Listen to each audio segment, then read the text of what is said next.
Well friends, next modal auxiliary, that is nothing but may. మే కాదు, మే. Suppose మీ friend ఒకడు రాత్రి కేసీఆర్ గారితో భోంచేసాను రా అన్నాడు అనుకో. కేసీఆర్ గారితో నువ్వు భోంచేసావా ఎవరికొరే అన్నా అనుకోండి, వాడు బాధపడతాడు. పోనీ కేసీఆర్ గారితో మీ వాడికి భోంచేసే అంత స్టేటస్ ఉందా అంటే లేదు. పోనీ నమ్మేద్దామా అంటే మనం అక్కడ బకారగడ అయిపోతాం. మరి ఎలా? నొప్పింపక తానవ్వక ఒప్పించువాడు ధన్యుడు సుమతి అంటే వాడు బాధపడకూడదు, మనం నమ్మినట్టు ఉండాలి. అలాగని మనం నమ్మకూడదు. అలా అప్పుడు ఏం చెప్తాం? అవునా, మేబీ అయి ఉండొచ్చు. వాడు ఇంటికి వెళ్ళి కొట్టుకుంటాడు, వీడు నమ్మాడా నమ్మలేదా అని. ఇదిగో సందేహాత్మకతని తెలియజేసేదే may. To indicate the probability, doubtfulness, సందేహాత్మకతని తెలియజేసేదే may. To may can be used to mention or to indicate the probability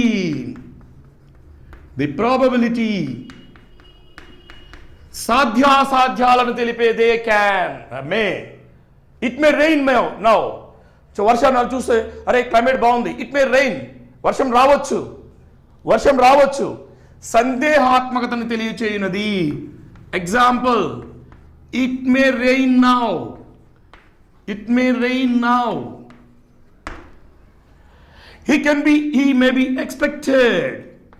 He may be expected. మనం అతన్ని ఎక్స్పెక్ట్ చేయొచ్చు అంటే అతను వస్తాడని ఊహించవచ్చు అని. he may be expected now. ఇప్పుడు అతను వస్తాడని మనం ఎక్స్పెక్ట్ చేయొచ్చు. మరి సార్ ఇందాకటి నుంచి ప్రతి ఆక్సిలరీని కూడా ఇంటరాగేటివ్ ప్రొనౌన్గా వాడుతున్నారు కదా, మేని కూడా వాడొచ్చా? వై నాట్, చక్కగా వాడొచ్చు. మీరు అందరూ అంటారు may come in sir, may come in కాదు, మే ఐ కమిన్ సార్, అదే అనమాట. మీరు అంటారు మై కమిన్ సార్ అంటారు, మై కమిన్ కాదు, may I come in sir. Sir నేను లోనికి రావచ్చా సార్ అని చెప్పడం, అది interrogative pronoun. May I come in sir, this is question mark, nothing but interrogative sentence. If a sentence is going to be used to show the probability, then we are supposed to use may. It may rain now, వర్షం రావచ్చు. He may be expected, అతను రావచ్చు. It may be, ఎవరైనా ఏదైనా అన్నారు, ఒక విషయం చెప్పారు, yesterday I took the dinner with honorable chief minister. Yes, maybe అయి ఉండొచ్చు. అంటే నమ్మినా నమ్మలేదా సందేహాత్మకంగా చెబుతూ థియరీ ఆఫ్ ప్రాబబిలిటీ అయి ఉండవచ్చు. I may buy the books, నేను పుస్తకాలు కొనవచ్చు. ఇందాక మీకు ఫస్ట్లో చెప్పా, వెర్బ్ దగ్గరే మనకి ఇంగ్లీష్ పోతుంది అని. I will buy the books, నేను పుస్తకాలు కొంటాను. I can buy the books, నేను పుస్తకాలు కొనగలను. I may buy the books, నేను బుక్స్ కొనవచ్చు. I may buy the books or she may buy the books. అస్తమాను అయినే సార్, ఇదిగో ఇక్కడ ఇట్టు వాడాం, ఇక్కడ హీ వాడాం, ఇక్కడ మే వాడుతూ మేని ఇంట్రాగేటివ్ ప్రొనౌన్గా వాడుతూ ఐని సబ్జెక్ట్గా వాడాం. మరి ఇక్కడ షీ వాడదాం, ఆడువారు కూడా ఉండాలి. కాబట్టి she may pass the exam.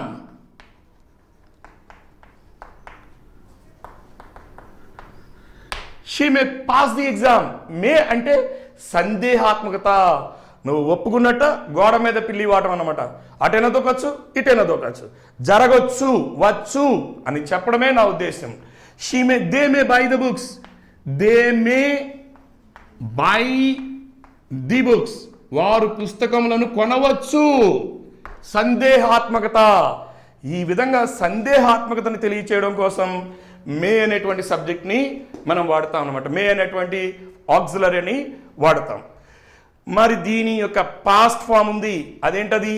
Might be. మేబీకి ఇంకొద్దిగా స్ట్రెస్ ఇస్తే మైట్, అది చూద్దాం. Shall I clear the board? అలవాటైపోయింది క్లాసుల్లో. Come to the point.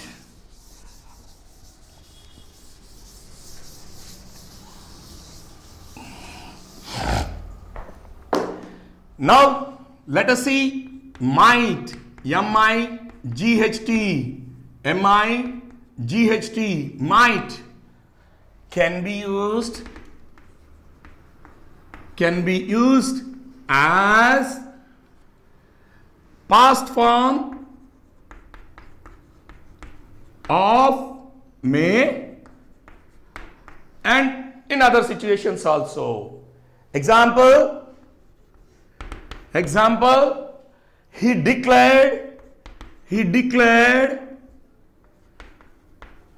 that it might be rain.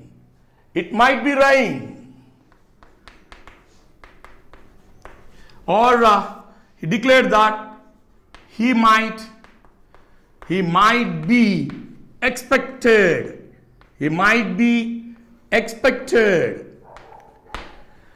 అతని మనం ఎక్స్పెక్ట్ చేయొచ్చు అని చెప్పాం. he declared that he might be expected. ఇక్కడ బీ ఫామ్ ఎందుకు వచ్చింది అంటే దీన్ని he may expect అన్నాం కదా, దాన్ని పాస్ట్ ఫామ్లో మార్చినప్పుడు బీ అనేది కంపల్సరీగా రావాలి. So he declared that he might be expected. And ఇంకా మనం ఇంకాస్త స్ట్రెస్ ఇవ్వడానికి కోసం కూడా మైట్ వాడతాం. అంటే ఇట్ మే బి రైన్డ్ అన్నాం కదా, వర్షం రావచ్చు, వర్షం తప్పకుండా రావచ్చు, కొద్దిగా పాసిబిలిటీని పెంచాలి అనుకున్నాం, పాసిబిలిటీ యొక్క పర్సంటేజ్ని పెంచాలనుకున్నాం, ప్రాబబిలిటీ యొక్క పర్సంటేజ్ని పెంచాలనుకున్నాం. అప్పుడు it might be రైన్డ్, it may be rain అంటే ఇట్ మైట్ బి రైన్డ్ వర్షం రావచ్చు, వర్షం రావచ్చు అంటే ఇందాక ఇట్ మే రెయిన్ అన్నాం మనం, వర్షం కురవచ్చు, నో వర్షం తప్పనిసరిగా వచ్చేటట్టుందే అంటామే. అప్పుడు మనం చెప్పేది it may be రైన్డ్, it might be రైన్డ్ అని చెప్తాం. మే యొక్క పాస్ట్ ఫామ్ మనం మైట్ని యూజ్ చేస్తాం. ఓకేనా? ఇక last but not least must గురించి మాట్లాడుకుందాం. Shall I clear the board? Yes. వీటిలన్నిటినీ యూజ్ చేసుకొని మీరు కొన్ని సెంటెన్సెస్ రాయండి. కింద ఉన్నటువంటి నెంబర్లోకి మీరు ఆ 77733కి మీ యొక్క ఆన్సర్స్ మీరు పంపించండి. మా వాళ్ళు మిమ్మల్ని కాంటాక్ట్ చేస్తారు. మీకు అవసరమైతే సరైన సజెషన్స్ ఇచ్చి మిమ్మల్ని గైడ్ చేస్తారు. ప్రాక్టీస్ చేయండి. మీరు ఒకటి గుర్తుపెట్టుకోండి, ఛానల్లో వస్తుంది కదా, ఫ్రీగా వస్తుంది కదా అని ఇగ్నోర్ చేయకండి. ఇంత చక్కటి లెసన్ మీకు దొరకదు.